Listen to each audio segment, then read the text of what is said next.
Bom, vamos falar um pouquinho então sobre os processos de gerenciamento de projeto. Bom, o processo é o que a gente tem que fazer, né? Quais são os procedimentos que a gente tem que fazer para gerenciar o nosso projeto, né? Nós já falamos aí o que é o projeto, que ele tem um escopo, ele tem um prazo, e agora nós vamos começar a falar dos processos para poder fazer o gerenciamento desse projeto. Do que consiste o gerenciamento de projeto? O gerenciamento de projeto consiste do planejamento, organização, coordenação, liderança e controle de recursos para atingir o objetivo do projeto. Bom, quando a gente fala em gerenciamento do projeto, o planejamento é fundamental, é aquilo que a gente já viu aí nas aulas anteriores, né? Que você tem que começar a organizar como o seu projeto vai ser feito. Aí tem a pessoa que vai ser responsável pela coordenação do projeto, vai ter uma pessoa que vai ser o líder, né? Que vai controlar os recursos, né? O dinheiro, para que a gente possa então atingir o objetivo, que é terminar o projeto, né? Não parar no meio do caminho, ou como eu já tinha falado anteriormente, existem várias variáveis, né? Tanto na área pessoal como na área de dinheiro, né? Na área de finanças. Então, se você gasta demais, o seu dinheiro acaba e o seu projeto não termina, certo? Se você encolhe no dinheiro, de repente, vou comprar um material que não é tão bom só para poder economizar no dinheiro. Mas aí o que acontece? Você acaba fazendo um produto com pouca qualidade, né? Quando você tem um pessoal que trabalha numa equipe muito grande, você tem que sempre pôr em mente que de repente essa equipe pode sofrer baixas, né, de alguma maneira. Um cara lá não está satisfeito, pede para sair, o outro pode ficar doente. Então você tem que sempre, quando você vai fazer um projeto, pensar nessas variáveis que podem ocorrer, né? É que nem quando você, vou dar um exemplo aqui, quando você monta uma empresa. Quando você monta uma empresa, você tem aquelas coisas que são o seu custo fixo, né? Aluguel, água, luz, telefone, internet, né? Esses são custos fixos. Eles existem. Não tem como você ter uma loja e não pagar aluguel, só se o prédio for seu. Senão, você tem aluguel, você tem IPTU, você tem água, luz, internet, telefone, né? Tudo isso faz parte do seu custo operacional fixo. E depois disso você tem os custos variáveis, né? Que é, por exemplo, uma mercadoria que aumentou de preço. É um custo variável, você não sabe quando vai aumentar. Um outro custo variável, deixa eu pensar aqui. Um funcionário seu que você teve que contratar um outro funcionário a mais, porque um só não está dando conta. Então é um custo que vai aparecer depois, no meio do caminho. No projeto é igual.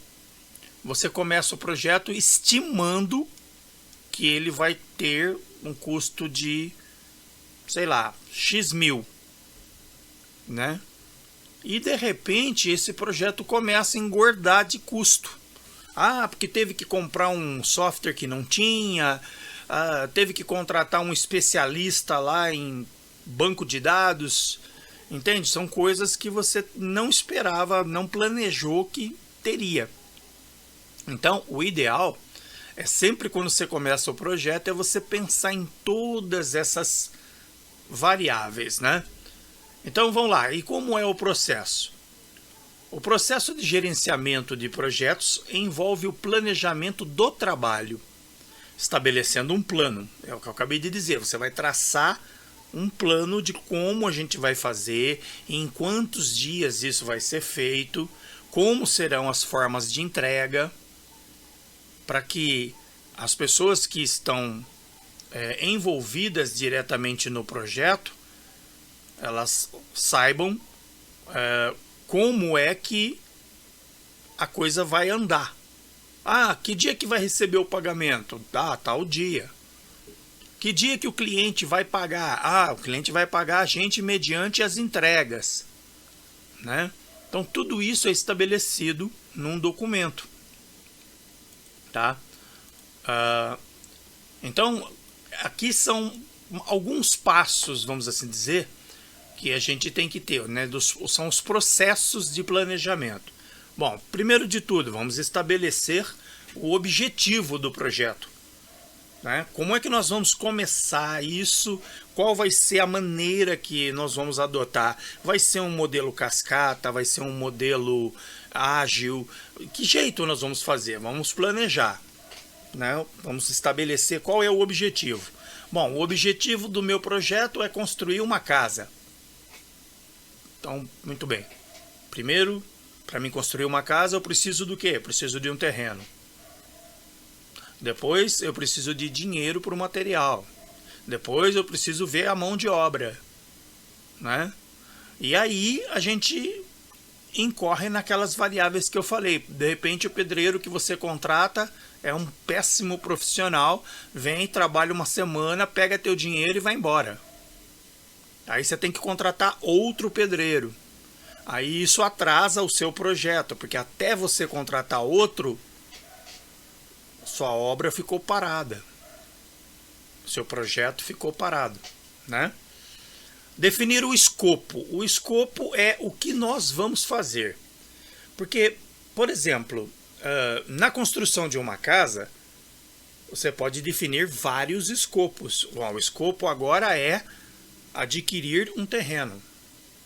Quando eu adquiri o terreno, esse escopo acabou. Aí agora eu vou fazer só o quarto e sala. Então esse é a segunda parte, é o segundo escopo.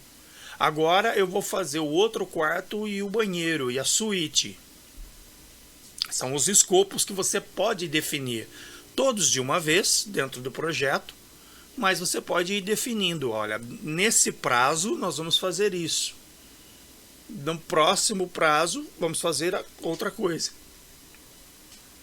E aí a gente cria esse documento aí, ó, EAP. É a Estrutura Analítica de Projetos. Tá? A EAP, ela define de modo estrutural como vai ser feito cada coisa do projeto. O quarto passo, atribuir responsabilidades. Então vamos fazer um projeto aqui. Arthur vai ser responsável por contratar os programadores. Vai ser o cara do RH. O Lucas vai ser o responsável em ver da onde vem o dinheiro. Ele que vai receber dos clientes. Alguém falou alguma coisa? Paulo? Não? Parece que eu vi piscar aqui a luzinha do Paulo. Então vamos lá, vamos continuar. Então, nós vamos dividir quem é responsável por o quê, né? O Vinícius vai ser responsável pela área de programação. Ele que vai interagir com os programadores, porque ele é um exímio programador, certo? O Mikael vai ser o cara que vai cuidar do design, certo? Ele que vai desenvolver a parte do design, vai conversar com o pessoal do design. E assim por diante, nós vamos distribuir essas funções para que essas pessoas sejam os líderes, vamos assim dizer, os responsáveis, tá? E é lógico, né? Acima de todos tem o gerente do projeto, que é o cara que realmente vai levar, vamos dizer assim, vai ter, não vou usar um outro termo, eu ia dizer que é o cara que vai levar a primeira chinelada se não der certo, né? mas na verdade não é bem assim, não. Ele não é o primeiro a levar a chinelada. Ele vai tratar com o cliente, então o gerente trata com o cliente, então ele tem que ter jogo de cintura, ele tem que ser um cara muito bom de conversa para poder fazer o cliente às vezes esperar um pouquinho, porque o prazo tá curto, né? Ou tipo, estamos precisando de um pouquinho mais de dinheiro, porque do jeito que tá, nós tivemos alguns gastos, enfim. O gerente é o que vai mandar em todo mundo e vai interagir diretamente com o cliente. Depois nós vamos dividir as atividades específicas, como eu falei. O Vinícius é o cara da programação, é o líder, né, da programação. Ele vai contratar os programadores que ele acha que precisa. Eu preciso de um programador de C#, eu preciso de um cara especialista em banco de dados, tá? Enfim, ele vai ser o responsável pela equipe dele. Aí depois você vai sequenciar as atividades. Por exemplo, sem banco de dados, não tem como eu programar. Eu preciso que o cara do banco de dados primeiro faça o banco de dados, para que então eu possa começar a programar interagindo com o banco de dados. Certo? Então, por exemplo, quando a gente vai montar lá uma página que tem um banco de dados envolvido, qual é a primeira parte do projeto? Construir a página? Não, porque não tem banco de dados ainda. Então, primeiro, o cara do banco de dados dá o pontapé inicial no projeto, construindo o banco de dados. Aí depois vem o pessoal do back-end, né, que vai fazer a parte de conexão com o banco de dados e interagir com o banco. Em paralelo, o pessoal do design trabalha junto com o cara da programação, pensando no objetivo que é a conexão com o banco de dados. Certo? Então, essa é uma forma de sequenciar as atividades. Depois, vamos estimar os recursos, quanto de dinheiro nós temos para cada atividade. Né? Porque é tipo assim, quando você foi lá no cliente atendê-lo, o cliente tinha algo em mente em termos de custo. Aí você chegou lá para ele e falou, olha, nós vamos fazer isso, que são os requisitos, né? E vai custar X. Então você tem um valor que ele vai te pagar. Aí você tem que ver quanto desse dinheiro eu posso usar para cada atividade. Né? Porque tem atividade que vai demorar mais, então ninguém trabalha de graça. Se o cara trabalha 10 dias, ele não vai querer receber 6. Então você tem que planejar. Bom, a atividade que dura 10 dias é um valor. A atividade que dura 5 dias é outro valor. Né? Então é onde que você vai estimar os recursos que você tem para cada atividade. Depois, junto com isso, você vai estimar a duração das atividades, que é o que eu acabei de dizer. Né? Tem atividade que dura mais, tem atividade que dura menos. Né? Aí então você vai desenvolver o cronograma, que é aquilo que a gente vem falando desde o início.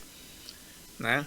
Prazo para começar, a primeira entrega vai ser dia tal, aí nós temos mais um período de trabalho, outra entrega e assim por diante.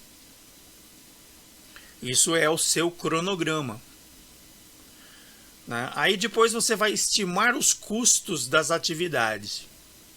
E aí então você tem o orçamento. Né? Normalmente tudo isso é feito antes de dar o preço do produto para o cliente. Primeiro você tira os requisitos, você pode dar uma estimativa para ele, olha, seu site vai custar entre 3 mil e 20 mil. Depende muito dos requisitos, né, que são as coisas que você vai me pedir. Então ele já começa a ficar ciente, né, de que se ele pedir muito, vai ficar muito caro. Se ele pedir pouco, vai ficar mais barato. Então ele mesmo já começa a ter em mente que cada coisa que ele pedir vai aumentar o prazo do projeto e vai aumentar consecutivamente o valor, né? Aí lá no meio do projeto ele vai dizer para você assim: quanto você acha que vai me custar a mais para a gente fazer isso? Aí ele vai te dizer lá o que ele quer. Você vai anotar, vai avaliar e vai dizer: olha, me dá aí 2 dias que eu vou fazer um levantamento aqui, vou ver quanto isso vai me custar e te passo o valor. Aí você volta nesse ponto: estimar os recursos, a duração, né? Quanto que isso vai modificar o cronograma do projeto e quanto isso custa cada atividade. E aí então se determina para ele: olha, para mim aumentar o projeto nisso, vai ter um custo a mais disso. Tudo bem? Tudo bem. Então, por favor, assina aqui. Assina aqui. Por quê? O cara tem que concordar e assinar. Concordar só não é pouco. Tem que concordar e assinar. Ou, se ele não assina, vamos dizer que você esteja tratando com ele por e-mail, né? Então você vai pegar e vai dizer para ele assim: me manda um e-mail com cópia para o meu gerente, né, dizendo que você concorda com os valores que nós combinamos. Porque o e-mail, gente, vale como uma assinatura, tá? É como se ele estivesse assinando, ele concordou. Não tem como depois ele dizer: não fui eu que mandei esse e-mail.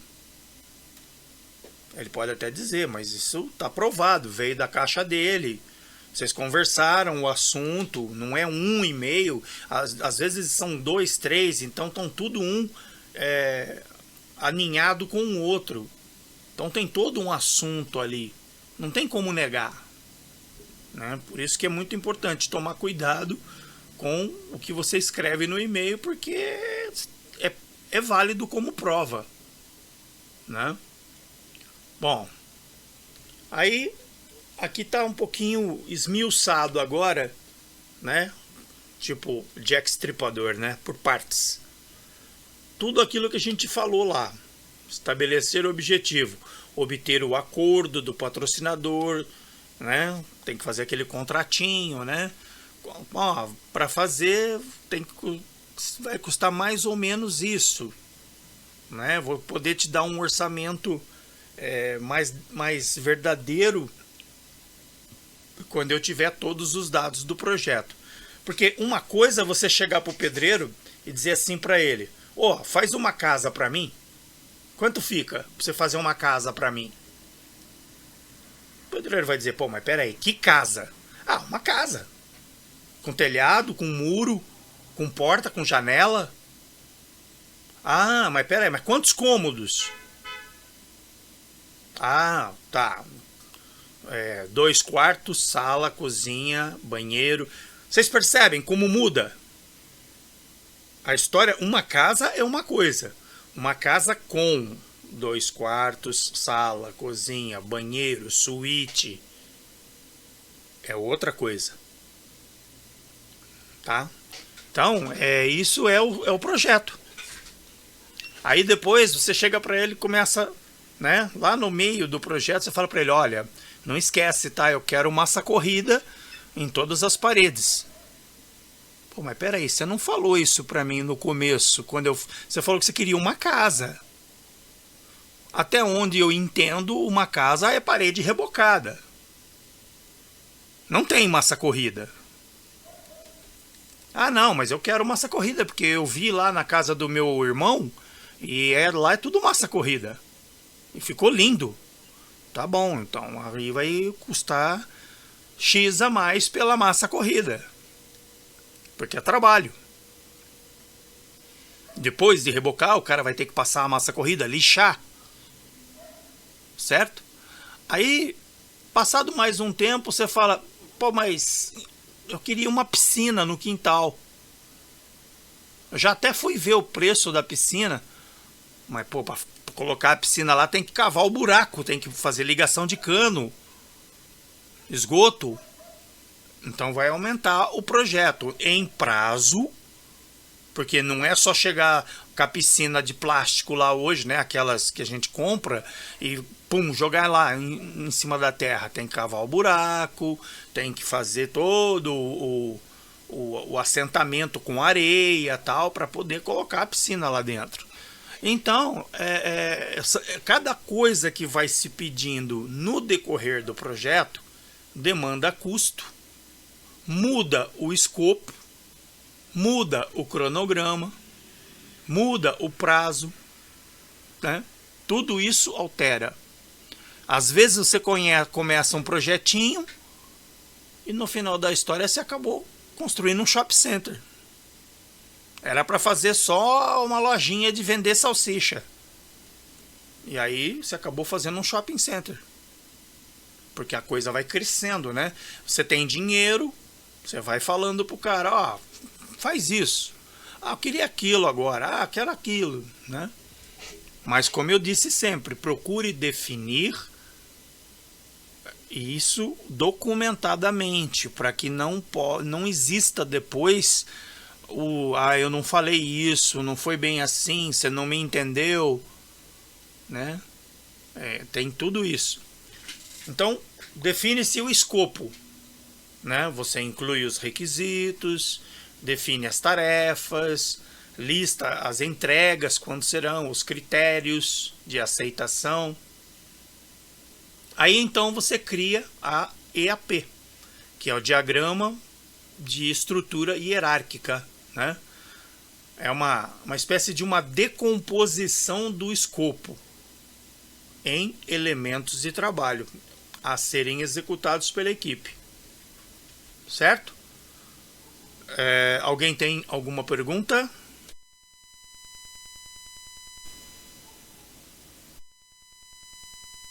Não. Tá tranquilo aí todo mundo? Lucas, Vinícius, Michael, Gustavo. Se tiver que perguntar aí alguma coisa, pode perguntar ou escreve aí que a gente vê aqui.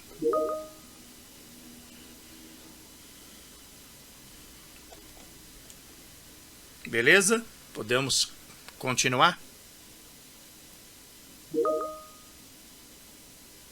Pode ir, senhor. Agora quando eu aperto para desligar o microfone, dá um ruído, dá um zumbido aqui no ouvido. Deixa eu ver se eu resolvo aqui.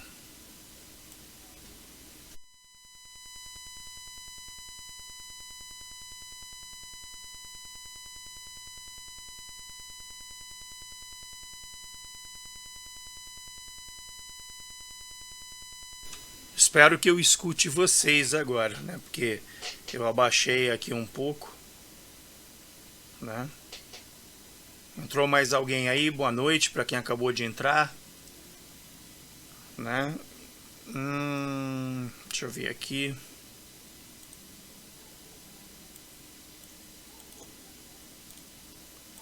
Bom, vamos continuar então. Aí, feito na EAP, a gente vai criar o diagrama, né? Como eu falei, a estrutura. Aí, mais ou menos, isso aí seria a EAP, né? Vejam lá em cima, ó, projeto Casa Nova. Aí tem lá a primeira parte, né? Do escopo lá em cima. Bom, vamos definir o design, vamos fazer a licitação para a gente conseguir o dinheiro, né? Os orçamentos, né, para a gente falar assim, não, esse pedreiro cobra tanto, aquele lá cobra tanto, aquele lá cobra tanto. Tudo bem, sem problema, Pedro. Sem problema. Depois você vai assistir. A aula está sendo gravada. Depois eu vou colocar lá no YouTube e mando o link para vocês. Você vai ter a oportunidade de assistir aí um pedacinho que você perdeu. Tá bom? A única coisa é que na aula não dá, na aula gravada não dá para fazer pergunta. Vamos lá então. Mobilização a construção, a desmobilização. O que a gente entende como mobilização e desmobilização? Bom, para começar, o pedreiro tem que fazer lá os andaimes dele para poder começar a erguer, certo? Construir. Então, isso é uma mobilização. Quando ele termina, ele tem que fazer uma desmobilização, certo? Ele tem que tirar lá de lá o material dele.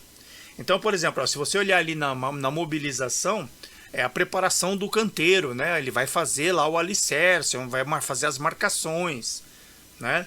Ele vai ver onde que vai guardar os equipamentos, os materiais. E depois, a desmobilização é como eu falei, ele vai retirar o material e vai levar embora, vai fazer a limpeza, né? Essa parte normalmente os pedreiros não fazem, né? Eles tiram o material deles, jogam tudo dentro da caixa e vai embora. E larga lá a sujeira para você limpar. Normalmente. Pelo menos até hoje eu nunca achei um pedreiro que viesse aqui na minha casa e deixasse tudo limpo, né? Mas enfim, vamos em frente. Aí, cada uma das etapas, né, você pode ver que ela é definida em outras subetapas, né? Então você tem ali, por exemplo, na licitação, a preparação da lista de fornecedores. Quem são os caras?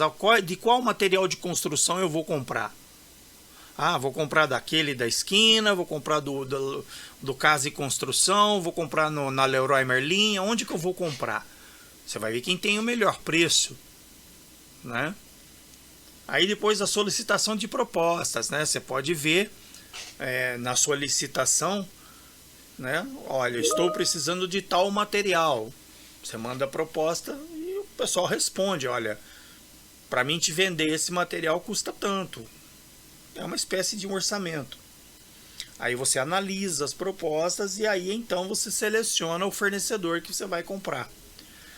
Nos dias de hoje, tá meio difícil você fazer essa parte, né? Porque normalmente você vai comprando à medida que você vai achando o preço melhor. Ah, eu achei o ferro ali, o cimento lá, a areia e a pedra eu vou comprar no outro lugar, tá? Vou dar um exemplo para vocês. Areia e pedra, se você comprar no depósito, você está comprando do atravessador. Porque o depósito de material de construção, ele não tem areia e pedra. Ele compra do cara da areia um caminhão de areia por, sei lá, 20%, 30% mais barato e vende o caminhão de areia para você. Então ele ganha 20%, 30% no caminhão de areia só para repassar o seu pedido para o cara do caminhão de areia. A pedra é a mesma coisa. Porque é inviável para o depósito ter lá um quintal, lá um lugar para ele armazenar areia, armazenar pedra, né?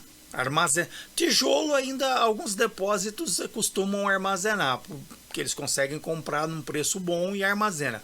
Mas normalmente areia e pedra não, é deslocado já direto. Ele pega seu pedido e manda para o cara. Às vezes até o tijolo, se for um depósito pequeno, até o tijolo ele já pega o seu pedido, põe 20% de preço em cima e depois ele compra de outro lugar, né? Mas enfim, essa aí é mais ou menos uma EAP de um projeto, né? Vocês lembram que vocês fizeram aquele projetinho, né? Então, vamos começar a pensar assim, a gente fazer uma EAP do aquele projeto que foi feito, né? Vamos definir essas etapas, né? O escopo, aí nós vamos fazer essa EAP, aí depois aqui, tá? Você tem uma outra EAP diferente um pouquinho, né? Aqui um outro tipo, mas é tudo mais ou menos parecido com a mesma coisa, né? É uma estrutura. Aí nós vamos então para a quarta parte, atribuir responsabilidades, identificar as pessoas, organização responsáveis por cada item de trabalho. Definir as atividades específicas, aí então é fazer uma lista detalhada de quem é que vai executar cada trabalho. E então sequenciar as atividades, é como eu já disse, se vai se fazer um site que tem banco de dados, primeiro faz o banco de dados, depois começa a fazer o site. E aí nós temos esse diagrama, que é um diagrama de rede, né? Então, por exemplo, o projeto começa em A, certo? Quando B estiver pronto, então C, D e E começam a trabalhar. Aí o F só começa a trabalhar quando C e D estiverem prontos. O G só começa a trabalhar quando D e E estiver pronto. Certo? O H só começa a trabalhar quando F e G estiver pronto. O I, não. Quando o G estiver pronto, o I já começa a trabalhar. Porque ele não depende de ninguém, ele depende só do G. E o J é o fim, onde o H e I estão prontos, o J entra em ação para finalizar o projeto, para fazer a fase final. Deu para entender?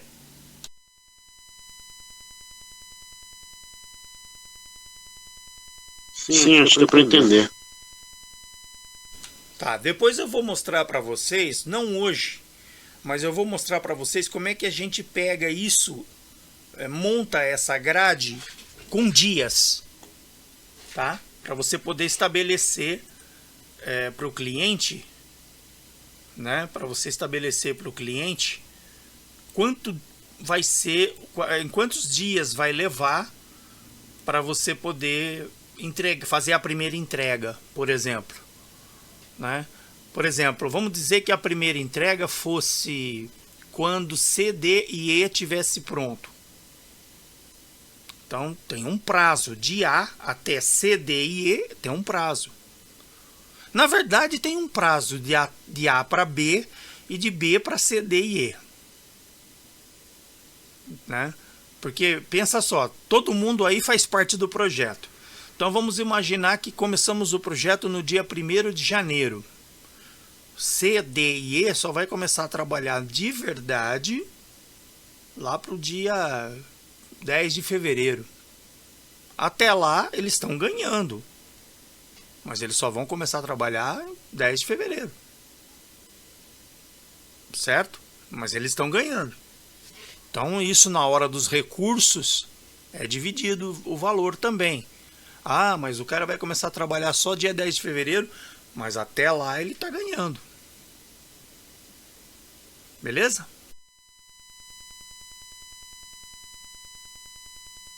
Beleza. Então vamos lá, vamos continuar. Ó, esse é um diagrama de dias, tá vendo lá? 6/12 até 9/12, né? D tem que fazer 4, certo? Ele parte do 0 e vai até 4. Dia 10/12 o E começa a trabalhar, certo? Depois eu vou esmiuçar isso aqui para vocês de uma outra maneira para ficar mais fácil, porque desenhando assim, ou melhor, desenhado assim é mais confuso para entender. A gente tem que ir fazendo junto isso para que fique mais fácil de entender, tá? Então depois eu vou montar uma rede aqui com slides e vou mostrando para vocês passo a passo como é que a gente faz como é que a gente monta esse diagrama para quando chegar lá, ó, 32º dia terminou, né? Certo? Então vamos aí para o 7. Estimar recursos de atividade. Determinar tipos de recursos necessários para cada atividade, que podem incluir pessoas, materiais, equipamentos internos ou externos ao contratado. Bom, aí nessa parte é a hora que você fala, bom, eu preciso, para fazer o site, eu tenho que ter o Photoshop na minha máquina. porque as imagens eu vou tratar no Photoshop. Então, você não tem o Photoshop, você tem que comprar. É um custo. Lembra que eu falei de custo variável? Então, é um custo que vai aparecer depois. E cada atividade tem um custo. Preciso de um especialista em banco de dados, como eu falei. Então, é um outro custo, né? Materiais, equipamentos. Se não tiver uma caixa de lápis número 2, não dá para desenhar. Então, precisamos comprar esse material. Aí depois você estima, como eu falei já antes, a duração das atividades. Você vai falar, bom, preciso de 10 dias para fazer isso, 5 dias para fazer isso, 9 dias para fazer isso, 2 semanas para fazer isso e assim por diante, né? E depois desenvolver o cronograma. Nesse desenvolver o cronograma é que você vai colocar os prazos que devem ser seguidos. Lembrando que o cronograma também tem que ser mostrado para o cliente, ele tem que concordar e dar o aval dele ali, que ele está ciente que vai demorar esse tanto de tempo. Porque senão depois ele fica na tua orelha. Quando é que vai ficar pronto? Mas ainda nem começou, entende? Ele fica em cima. Porque o cliente pensa da seguinte maneira: eu estou pagando, eu quero para ontem. Ele não tem a real visão do tempo que demora ou do trabalho envolvido. Ele não tem essa visão. Ele chega e fala: eu já passei os requisitos para você tem um mês. Você não me devolveu ainda nem o orçamento. Então, às vezes, o negócio naufraga antes de começar. Às vezes porque o cliente é muito impaciente. Às vezes porque você demorou muito para entregar. Então, causa uma impressão de que você não está querendo atender o cara, né? Então, tem várias... Às vezes o projeto nem começa, né? A gente perde bastante tempo com documentação, com papel e tal, e o projeto nem começa. Mas são fases que devem ser respeitadas para evitar dor de cabeça depois. Certo? Aqui nós temos um cronograma, tá vendo? Planejamento, 8 dias. Levantamento de necessidades, 2 dias. Plano de projeto, 3 dias. Plano de comunicação, 3 dias. Plano de planejamento concluído, 0 dias. Né? Já está concluído. Aí depois, desenvolvimento. Preparação da infraestrutura, 10 dias. Revisão técnica, 5 dias. Tá? Inclusive, a questão burocrática é uma questão que entra nesse ponto. Às vezes, para começar a construir, eu preciso do aval do engenheiro. Enquanto o engenheiro não assinar a planta, levar na prefeitura e a prefeitura der o ok, se você começar a construir e passar um fiscal lá, você leva a multa. Então, você não pode, às vezes, começar sem ter o aval. No caso, você não pode começar um projeto sem ter o aval do presidente lá da empresa. Ou do diretor-chefe lá na empresa. Mas o cara está nos Estados Unidos. Tudo bem, espera ele voltar. Quando ele voltar, a gente pega a assinatura dele, dando o aval. E aí então a gente começa. E isso às vezes leva dias, semanas, até que essa documentação fique pronta. Numa dessa, o projeto para. E o projeto para, mas os dias não param. Então o seu cronograma já fura. Você já tem que redesenhar o cronograma. Né? Aqui nós temos uma outra maneira de fazer o cronograma, tá vendo? Você faz com bloquinhos, né? Com marcações, né? Ó, tá o verdinho lá em cima, leva tantos dias, o vermelhinho tantos dias e assim por diante. É uma outra maneira de fazer o cronograma. Aqui também é um outro jeito de fazer o cronograma. Aí vamos estimar os custos de cada atividade, né? De atividade. Usar o custo da mão de obra, o custo unitário de cada tipo de recurso, para determinar o custo da atividade. E aí então determina-se o orçamento. Pega-se todos os custos, né, associados a cada atividade, a cada pacote de trabalho. Adiciona os custos indiretos, né? Custos indiretos. Precisei pegar o carro e pôr combustível para ir buscar fulano de tal na casa dele porque não tinha ônibus. É um custo indireto. Você não estava pensando nisso. Aí você tem que pôr os seus lucros e determinar os custos da conclusão do projeto. Os custos devem ser distribuídos ao longo do tempo para determinar orçamento vezes tempo, né? Então, quando você já tem os custos, aí então se divide pelos dias. Aí você fala, bom, nosso orçamento diário é de R$1.000. O projeto vai levar 365 dias, então eu vou receber R$365.000 ao fim do projeto. Lembra que eu falei para vocês, se der alguma coisa errada, você tem um caixa, você tem que pensar nisso. Se der algo errado, eu tenho uma verba para cobrir aquele prazo até que a coisa volte a funcionar. Nada deu errado, aquilo vira lucro, né? Então você diz assim, vou comprar carne para fazer um churrasco para 150 pessoas. Aí, beleza, você vai comprar para 150 pessoas. Então você já pensa assim, já na hora de fazer o cálculo, você já fala, eu vou comprar 180. Vou pedir dinheiro para, ou melhor, vou pedir dinheiro para comprar 180 quilos de carne. Aí, de repente, tudo deu certinho, 150 deu para todo mundo comer, sobrou 30. Não deu.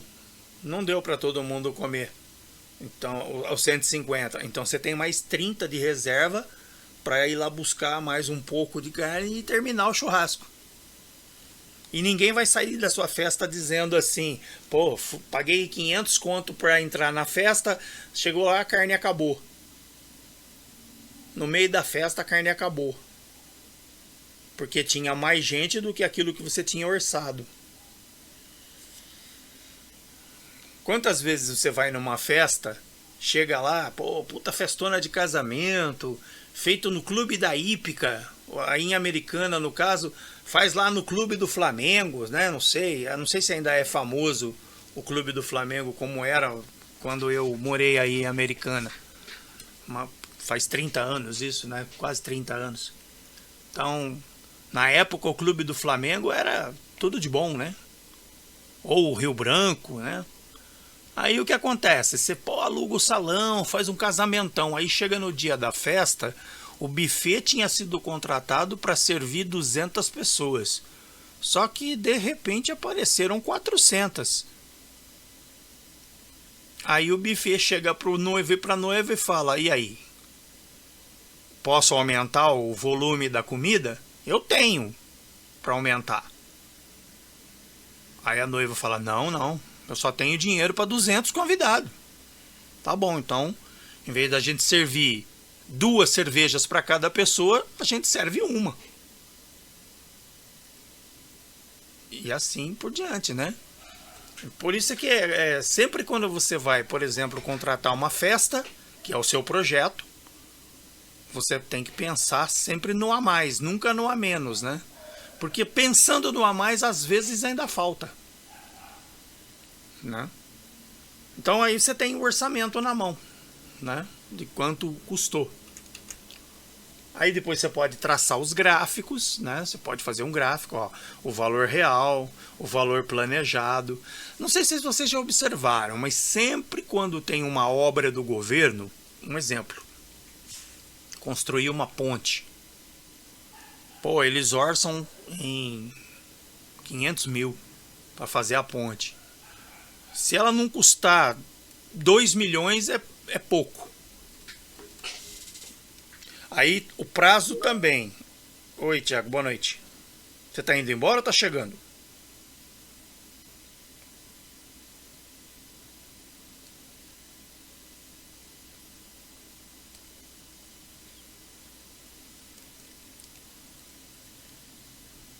Ah, tudo bem, você está chegando.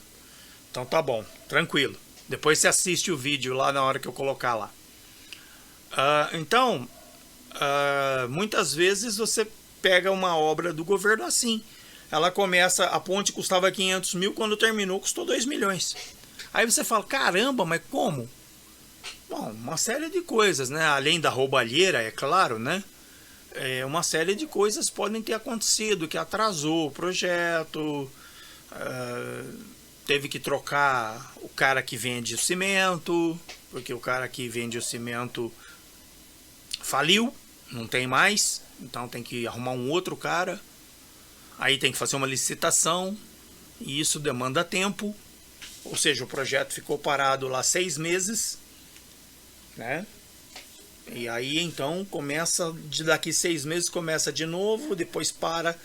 Aí quando faz 2 anos começa de novo. Quando você vê, o projeto custou 3 vezes o valor e trocou de empresas durante o projeto, né? Porque os acordos comerciais são assim, né? Hoje você tem um acordo, aí passa uma semana, um mês, 2 meses, 6 meses, a empresa fala, não, esse valor hoje não dá mais para mim. Né? Também existe isso, faz um orçamento hoje. Quantas vezes a pessoa chega para você e fala assim, ó, faz um orçamento aí para mim. Aí você faz o orçamento, ela te procura daqui 1 ano. E ela quer que aquele orçamento que você deu seja o mesmo. Aí você vai falar para ela, minha senhora, o orçamento era do ano passado. Não tem como eu honrar esse orçamento nos preços de hoje. Tudo subiu. Em 1 ano a gasolina subiu 3 vezes. Então não tem como você honrar aquilo. Por isso é que todo mundo, quando faz um orçamento, diz, olha, esse orçamento vale por 30, 60 dias no máximo. Passou disso, tem que orçar de novo, porque as coisas sobem de preço. Então o seu projeto tem que trabalhar redondinho. Prazo, valor, quantidade de custo de pessoal, materiais, tudo tem que trabalhar redondinho se você quiser que ele dê certinho no final, que ele feche a conta no final. Né? Aí ó, nós temos aí o gráfico de budget, né? É a estimativa de quanto você tem, né? Quanto que ele custa, qual o valor planejado, né? E aqui a gente começa a falar sobre aquilo que eu já tinha falado lá atrás, que é o seu baseline, né? O baseline plan é a sua linha base. Até ali dá para manter. Se estourar para cima da sua baseline, vai ter que mudar alguma coisa. Se ficar abaixo da baseline, ótimo, né? Porque a baseline é o seu limite, vamos assim dizer, né? Então tá aí, ó. Baseline Plan. Resultado do processo de planejamento e um plano é um plano de linha base. Desenvolver um plano bem pensado é fundamental para a realização bem-sucedida de qualquer projeto. Gente, quando eu falo em projeto, se você parar para pensar, tudo é projeto na nossa vida. Pô, projeto fazer uma faculdade, projeto sair do país e morar nos Estados Unidos, projeto comprar um carro, né? Projeto construir uma casa, tudo isso é projeto e tudo isso envolve essas coisas que eu estou falando para vocês aqui. Uma boa elaboração, identificar as possibilidades de que o projeto tenha que sofrer alterações, né? Às vezes por causa de lei, às vezes por causa de falta de mão de obra. Então tudo isso tem que ser pensado quando você vai pôr no papel. E o papel são esses documentos, né? Só fazer a EAP, né? Traçar aí o seu baseline, né? Olha lá, muitos projetos ultrapassaram, né, seus orçamentos, perderam suas datas de conclusão ou entregam apenas parte dos requisitos devido a um plano de linha base ruim ou insuficiente. Exemplo, incompleto, superficial e irreal. Então, quando você traça a sua linha base, até ali é o limite. Se estoura o limite, o seu dinheiro não dá. O prazo estoura. O plano de linha base para um projeto pode ser exibido em formato gráfico ou tubular para cada período de tempo, semana, mês, desde o início do projeto até a sua conclusão. As datas de início e término de cada atividade, os montantes dos vários recursos que serão necessários durante cada período de tempo, o orçamento para cada período de tempo, bem como o orçamento acumulado desde o início do projeto até cada período de tempo. Ficou claro isso aí?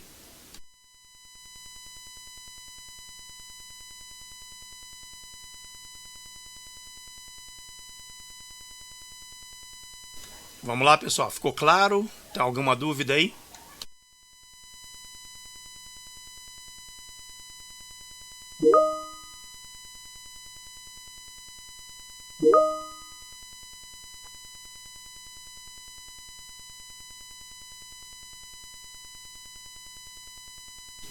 Beleza. Então vamos lá.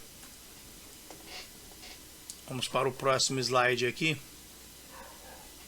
Processos de execução.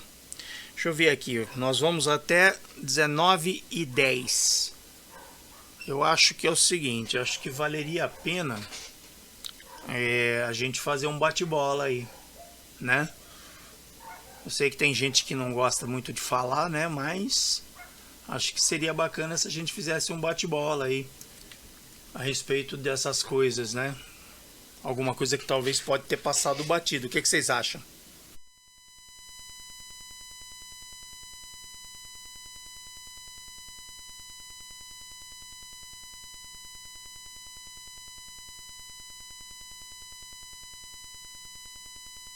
Ah, uma outra coisa que eu vou falar para vocês. Daqui a pouquinho, às 19 horas, vai ficar disponível para vocês um questionário lá no Teams, né? Aí no Teams.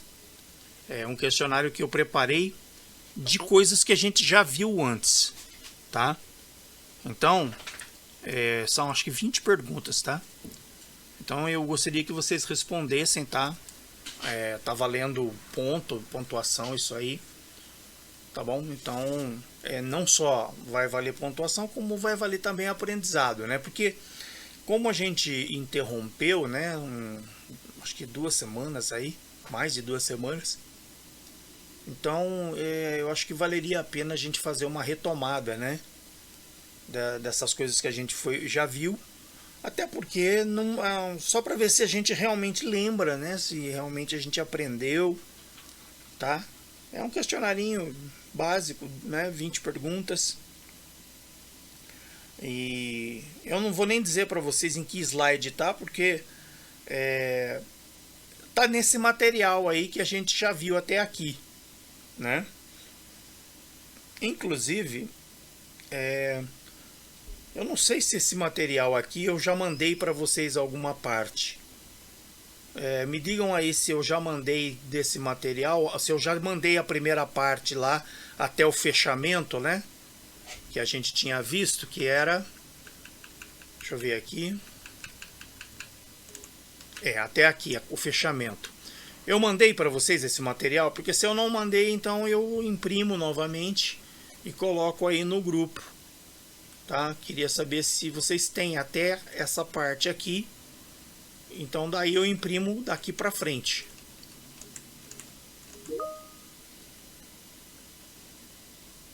O Lucas escreveu alguma coisa, deixa eu ver aqui, que o Lucas escreveu.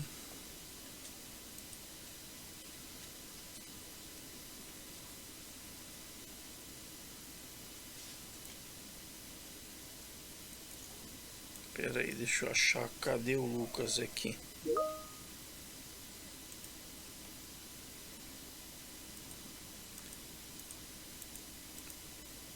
Nossa, no chat aqui tem um monte de gente que me mandou as coisas aqui, deixa eu ver aqui.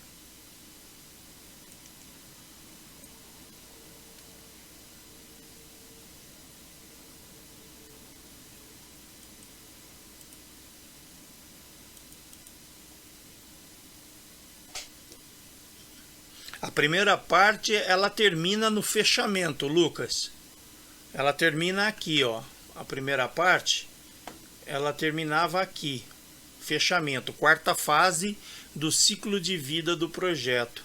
Aí, então, aqui nós começamos hoje. Processos de gerenciamento de projetos, né? A quarta fase termina aqui, fechamento. Depois vocês me falam aí, se vocês têm essa até a quarta fase. Se não tiver, não tem problema, eu imprimo tudo novamente. Mas se já tiver, então eu continuo daqui, né, do processo de gerenciamentos, para vocês depois não se perderem aí, né? Certo? Aí eu passo essa parte aqui até aqui, no baseline. O baseline nós começamos a falar agora, né?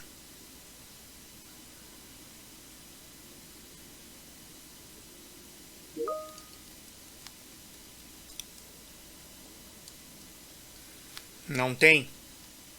Vinícius, acho que não temos, né? Tá, vamos fazer o seguinte, então. Eu vou imprimir o PDF desses slides aqui até essa parte aqui, tá bom? Baseline Plan, né? Baseline Plan. Essas duas primeiras aqui, né? E aí, daqui pra frente, a gente vê na quinta-feira, tá? Os exercícios eu acho que vence na sexta, tá? Então vejam se vocês conseguem entregar na sexta-feira, tá bom?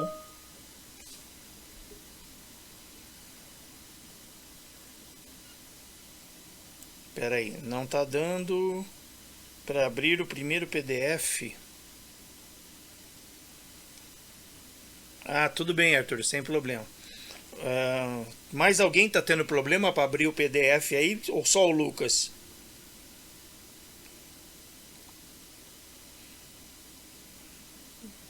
Se tiver mais alguém que não consegue abrir o PDF,